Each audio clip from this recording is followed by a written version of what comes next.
Good morning, Destiverse, and welcome to the 61st version of your location and recommendations. It looks like Azure's taken up a little bit of a residency here in the Reef, which is a bit of a pain in the butt because I always go to the tower first, but anyway. Oh, and he's alone. Oh my goodness. Azure, you alright? You having a little anxiety over there, buddy? Look at you, shaking all about. My will is not my own. Ah, piss off. Alright, Bungie, what'd you send us today? This week's Legacy Engram is body armor. Woo! Don't know why I did that, but anyway.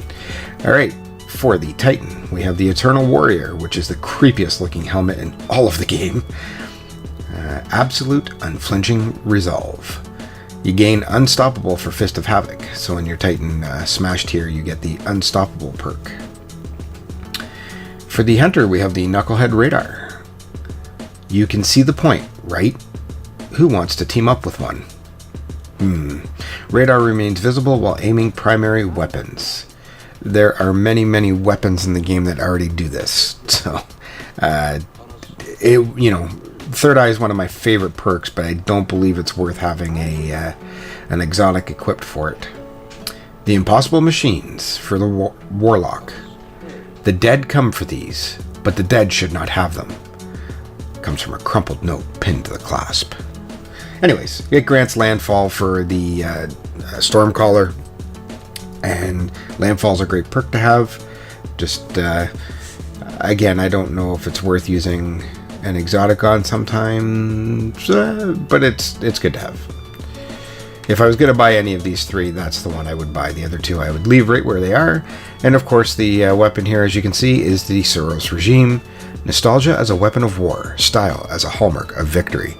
Suros most definitely does have style with its weapons, and the Suros perk is the bottom half of each magazine deals bonus damage and has a chance to return health on kill. Comes in pretty handy when playing some PvE content, that's for sure. This week's ornaments are Born in Fire, which is for the Young Wolf's Howl. Again, the exotic sword. Now that I have forgotten it once, I will never forget it again. But that is, I believe, the third week in a row that we've had a Young Wolf's Howl ornament, which is pretty crazy.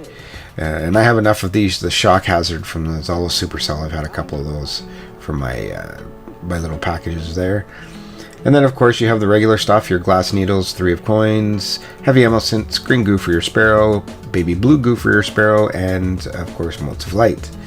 So, for me, nothing that I need, but if you're just starting Destiny or haven't had the pleasure of getting a Suros, they'll be quite prominent in Crucible for the next week anyways, now that he's selling it. But anyways, I'd pick up the Suros regime, and if you're a Warlock, these Impossible Machines for sure.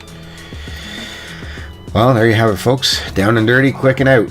Azure's in the Reef, visiting all the weird ones out here, and he's got a couple little goodies for us this week. I hope everybody enjoyed Iron Banner last week as much as I did. I didn't quite get to 400, but I got pretty close. Hopefully I can pick up some 400 this week. Have a great Destiny weekend, everyone. Good luck in trials and whatever else your endeavors are this weekend. And we'll catch you in the stars.